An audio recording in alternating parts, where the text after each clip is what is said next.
नमस्कार, आप देख रहे हैं सीएमएन न्यूज। मैं हूं आपके साथ कनिका। तो चलिए शुरुआत करते हैं कुछ अहम खबरों के साथ। बड़ी खबर सलेमपुर देवरिया से सामने आ रही है, जहां जब राजा ही तानाशाही हो जाए तो राज्य की जनता गुलाम हो जाती है या विद्रोह पर उतारू हो जाती है। ऐसा ही एक वाक्य हुआ जनपद देवरिया के सलेमपुर तहसील में। तहसीलदार शैलेंद्र कुमार ने अपने अधीनस्थ लेखपाल को अपशब्दों का प्रयोग कर अपमानित किया है। हालांकि सूत्र ये बताते हैं कि यह कोई पहली घटना नहीं है, अक्सर ऐसा होता ही रहता है, लेकिन कोई विरोध करने की हिम्मत नहीं करता। पर आज तो हद पार कर दी, जब चुनाव की तैयारियों की जानकारी लेते हुए तहसीलदार शैलेंद्र कुमार ने अपने कर्मचारी अशोक कुमार को अपशब्द कहते हुए अपमानित किया। इसकी सूचना पीड़ित व्यक्ति ने अपने संघ के अध्यक्ष श्री पांडे जी को दी, तो अध्यक्ष ने इस घटना को गंभीरता से लेते हुए पीड़ित लेखपाल को न्याय दिलाने के लिए सभी लेखपालों के साथ तहसीलदार सलेमपुर के खिलाफ उनके कार्यालय के सामने बरामदे में ही धरने पर बैठ गए और नारेबाजी करने लगे। उत्तर प्रदेश लेखपाल संघ के महाधिवेशन में लखनऊ में भाग ले रहा था। द्विवार्षिक चुनाव चल रहा था। उसी समय मुझे मोबाइल फोन पर श्री अवधेश दुबे ने जानकारी दिया कि सलेमपुर तहसील के लेखपाल अशोक कुमार के साथ तहसीलदार महोदय ने अपमानजनक शब्दों का प्रयोग किया है, मां बहन बेटी की गाली दिया है और उनको बर्खास्त करने के लिए चेतावनी दिया है। सारे लेखपाल उनके से क्षुब्ध है। जानकारी प्राप्त होते ही हम लखनऊ से चल दिए।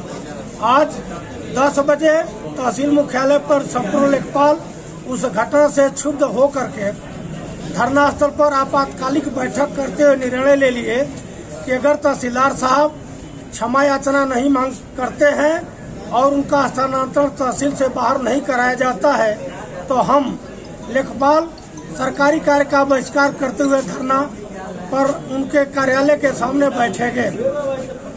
लेखपाल धरना स्थल बैठ गए। इसकी जानकारी उप जिलाधिकारी महोदय और जॉइंट मजिस्ट्रेट को हुई और सीआरओ साहब को हो गई, तो उन लोगों ने हमारे प्रतिनिधिमंडल को बुलाया। जैसा कि सब जानते हैं कि इस समय सारे चुनाव के कार्य चल रहे और संपूर्ण कार्य जो है घरौनी का काम, जो कि हमारा नहीं है, ग्राम पंचायत विकास का काम है, उस काम को सरकार हमसे ले रही है। चुनाव में अन्य लोगों की ड्यूटी लगाई जाती है, सारे उनके अधूरे काम को हमसे पूरा कराया जाता है।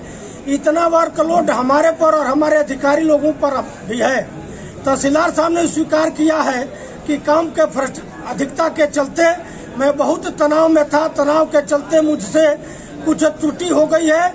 हम उसके लिए लेखपालों से आते ही उन्होंने सारी कहा था कि हम उस गलती के लिए जो हो गई है, मानवीय भूल बस हो गई है, हम उसे क्षमा याचना करते हैं। आप जो है चुनाव का कार्य चल रहा है, इसलिए हमारा सहयोग करिए। मैडम ने कहा है कि हम हर तरह से लेखपालों का सहयोग करते हैं, करती हूँ और करती रहूंगी। आप लोग हमारा सहयोग करें। धरना देने के बाद तहसीलदार का ट्रांसफर नहीं होता तो आप लोग क्या करेंगे? बिल्कुल धरना जारी रखेंगे। आप बताइए कि इस समय अधिसूचना जारी हुआ है। अधिसूचना के अंत हमने अपना संदेश भिजवाना था।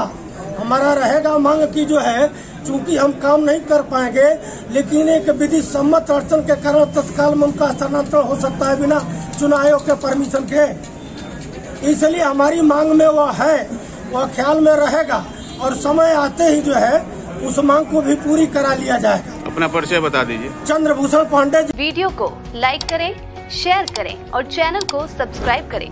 खबरों के नोटिफिकेशन के लिए बेल आइकन दबाना न भूलें।